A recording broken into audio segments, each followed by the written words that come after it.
Bismillahirrahmanirrahim. Assalamualaikum warahmatullahi wabarakatuh. Alhamdulillahi rabbil alamin. Wassalatu wassalamu ala asyrafil anbiya wal mursalin Sayyidina maulana Muhammad wa ala alihi wa sahbihi ajma'in. Qala subhanaka la ilma lana illa ma 'allamtana innaka antal alimul hakim. Wa la hawla wa la quwwata illa billahil aliyyil azim. Allahumma salli ala Sayyidina Muhammad al-fatihi lima ughliq wal khatimi lima sabaq ناصر الحق بالحق والهادي إلى صراطك المستقيم صلى الله عليه وعلى آله وصحبه حق قدره ومقداره العظيم بسم الله رب العظيم ورسول الكريم والملائكة المقربين والصلاة والسلام عليك يا سيدي يا رسول الله خذ بيدي قلت حيلتي أدركني لا إله إلا الله وحده لا شريك له lahul mulku wa lahul hamdu wa huwa ala kulli syai'in qadir. Amma ba'd. Alhamdulillah, bersyukur kita kepada Allah Subhanahu wa taala kerana dapat kita menyambung kembali pembacaan kitab hadis Syama'il Muhammadiyah, iaitu susunan Imam At-Tirmizi rahimahullahu taala. Dan insya-Allah pada tengah hari ini kita akan masuk pada bahagian terakhir bab yang ke-8 dan berkenaan dengan pakaian Rasulullah SAW. Kita masuk pada hadis yang ke-66. Qala mu'allifu rahimahullah ta'ala wa nafa'na bihi wa bi'ulumihi wa barakatihi fid daraini amin. An Aisyah radhiyallahu anha qalat kharaja Rasulullah sallallahu alaihi wasallam zata ghadatin wa alaihi mirtun min sya'arin aswada. Diriwayatkan daripada Aisyah radhiyallahu anha, beliau menceritakan Rasulullah sallallahu alaihi wasallam keluar pada suatu pagi dengan memakai kain yang diperbuat daripada bulu hitam. Ini hadis riwayat daripada Sayyidatina Aisyah mengatakan Nabi SAW itu pernah pada suatu pagi itu, pada suatu hari pergi keluar dengan memakai pakaian berwarna hitam, yang diperbuat daripada bulu berwarna hitam. Jadinya hadis di atas ini nak ceritakanlah bahawa Nabi SAW memakai kain al-mirtun, al-mir yang dibuat daripada bulu berwarna hitam. Itu Nabi SAW memakai kain daripada bulu berwarna hitam. Jadinya kalau menurut Imam An-Nawawi rahimahullah ta'ala, perkataan al-mirtu dalam hadis di atas ini bermaksud kain yang panjang dan besar, kadang-kadang diperbuat daripada bulu halus, kadang-kadang daripada bulu rambut, kapas, linen dan sebagainya.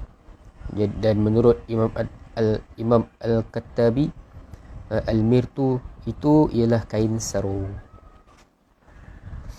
Jadinya pengajaran daripada hadis yang kita bacakan sebentar tadi itu ialah menunjukkan kepada kita itu keharusan untuk memakai pakaian berwarna hitam. Bukan tak boleh nak pakai warna hitam, boleh, haruslah, sebab Nabi SAW sendiri pun memakai pakaian berwarna hitam. Hadis di atas juga menunjukkan keharusan memakai pakaian yang diperbuat daripada bulu binatang. Bulu binatang ini bulu binatang yang halal dimakan, bulu kambing, bulu biri-biri dan sebagainya, yang binatang itu binatang yang halal dimakan. Itu.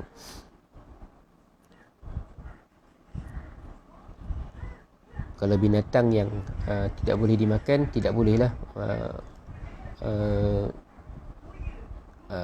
kena macam bulu binatang-binatang yang haram dimakan, memang tidak bolehlah untuk dijadikan baju, kulit anjing ke, kulit khinzir ke, tidak boleh untuk dijadikan sebagai pakaian, sebab memang dia punya memang telah diharamkan oleh Allah Subhanahu Wa Taala. Memang tidak bolehlah anjing ke ataupun khinzir ke, memang apa-apa saja yang untuk daripada anggota badan mereka, anggota badan binatang tersebut untuk dijadikan pakaian, maka tidak bolehlah haram. Seterusnya hadis yang ke-67 berkenaan dengan jubah Rumawi ataupun jubah Rom. Anil Mughirati bin Syu'bah radhiyallahu anhu anna Nabiy sallallahu alaihi wasallam labisa jubbatan rumiyatan dayiqatal kummaini. Diriwayatkan daripada Al-Mughirah bin Syu'bah radhiyallahu anhu, beliau menceritakan Rasulullah SAW pernah memakai baju jubah Rumawi yang mempunyai dua lengan yang sempit. Pada hadis yang sebelum ni kita baca, Nabi SAW itu memakai komis. Komis ni macam jubah sekarang lah, yang macam kita faham berkenaan dengan jubah pada waktu sekarang ni. Tapi dalam ni pun disebut sebagai al-jubbah, tetapi dia lain sikit lah. Dia bukan jubah yang kita faham tu. Tapi kalau yang al-jubbah ni, dia bermaksud dia baju yang panjang, seakan-akan jubah juga, cumanya dia terbelah tengah daripada atas sampai bawah. Terbelah di bahagian tengah, di bahagian hadapan, terbelah daripada atas sampai bawah.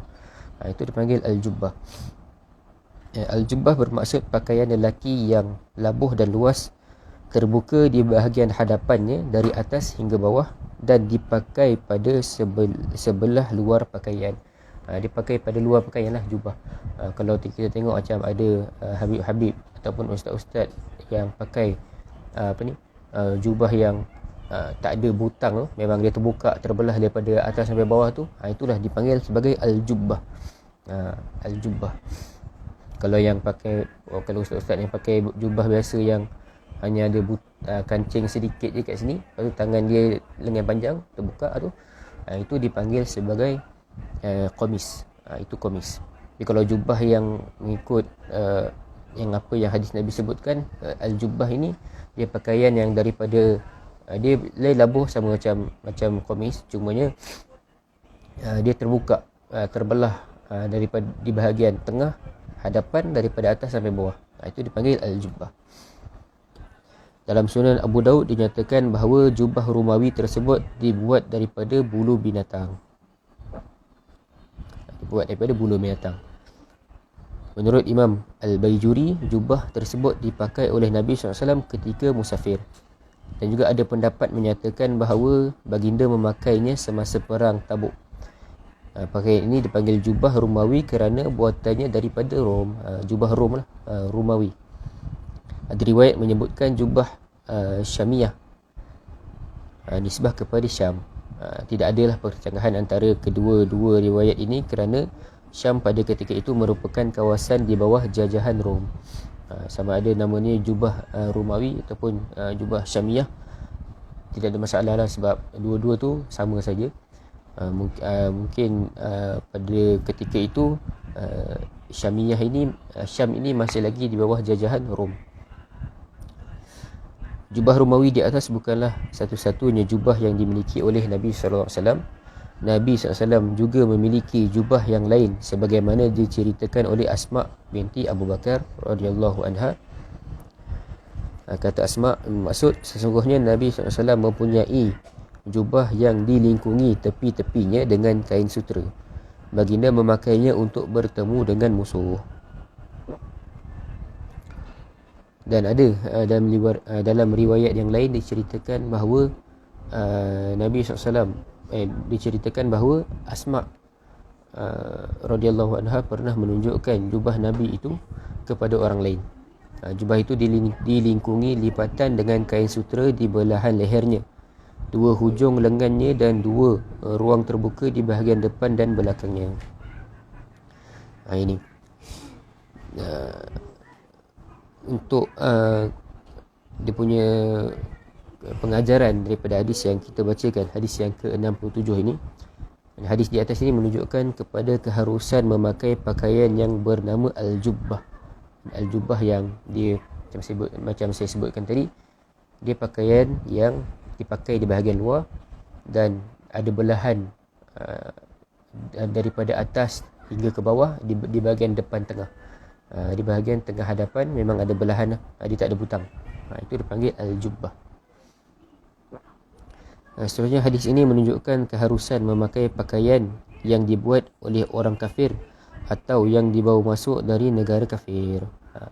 Haruslah untuk dipakai oleh orang daripada buatan orang kafir ataupun dibawa masuk daripada negara kafir. Sebab pada ketika itu jubah ini diambil daripada Rom, jubah Romawi daripada Rom. Pemerintah ketika di Rom itu memang memang kafir lah, memang orang kafir, tapi diharuskanlah untuk memakailah pakaian yang dibuat oleh mereka, tak ada masalah, harus. Jadinya kesimpulan daripada hadis-hadis yang kita bacakan dalam bab yang ke-8 ini, ada beberapa pakaian yang Nabi SAW pakai. Yang pertamanya komis. Komis ni yang macam jubah pada sekarang lah, komis. Kemudian Nabi SAW yang kedua memakai kain selendang dan juga kain sarung. Nabi memakai rida dan juga izar. Rida dan izar, dia tidak macam jubah ni dia satu kan, dia tutup satu badan. Tapi kalau macam selendang dengan rida ni dia dua, dia tutup bahagian atas dan tutup bahagian bawah. Rida dia tutup bahagian atas, dan izar ataupun kain sarung dia tutup bahagian bawah daripada pusat sehingga ke lutut. Itu. Lepas tu yang keduanya, Nabi SAW memakai kain burdah. Kain burdah ini dia termasuklah dalam beberapa kategori yang disebutkan, antaranya kain kitri, kain hibarah, ataupun pakaian khullah. Itu. Ataupun kain burdah berwarna hijau. Ada 4 yang termasuk di bawah taufik ataupun di bawah hadis kain burdah. Dan yang seterusnya kain al-mirtu. Kain al-mirtu ni dia berwarna hitam. Bulu-bulu dari bulu berwarna hitam. Nabi SAW juga menjadikan ia sebagai pakaian. Itu yang seterusnya al-jubbah. Dan yang kelimanya al-jubbah, yang jubah ini dipakai di bahagian luar. Kemudiannya dia ada belahan daripada atas hingga ke bawah di tengah-tengah, di bahagian hadapan tengah. Itu. Itu hadis yang kesimpulan hadis-hadis ini juga menceritakan warna dan juga jenis pakaian yang Nabi pakai. Dan warna, antaranya warna Nabi SAW memakai pakaian berwarna merah hati, warna hijau dan juga berwarna putih. Dan juga ada yang Nabi SAW pakai berwarna hitam. Itu. Menceritakanlah juga dia punya warna-warna yang Nabi SAW pakai. Warna hijaunya daripada merupakan pakaian orang-orang di syurga. Pakaian berwarna putih itu Nabi SAW galakkan kepada kita untuk pakai, sama ada ketika masih hidup ataupun orang yang telah mati pun elok dikafankan dengan pakaian ataupun kain berwarna putih. Dan yang ketujuh, Nabi SAW boleh kita simpulkan, Nabi SAW ini mengasyurkan kita ini untuk membaca doa ketika mana kita mempunyai pakaian yang baharu.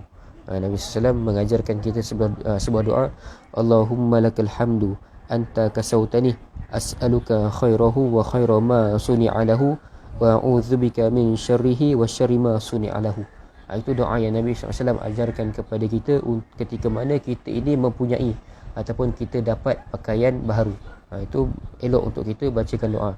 Dan pakaian baharu yang boleh untuk kita bacakan doa ini adalah pakaian yang melengkapi tujuan pakaian itu diciptakan ataupun pakaian itu dibuat, yakni tujuan pakaian adalah untuk menutup aurat. Kalau pakaian yang tidak menutup aurat, tidak boleh untuk dibacakan doa ini. Tapi pakaian yang menutup aurat, cukup syarat-syaratnya untuk menutup aurat-aurat kita, maka elok untuk kita membacakan doa yang diajarkan oleh baginda Nabi SAW.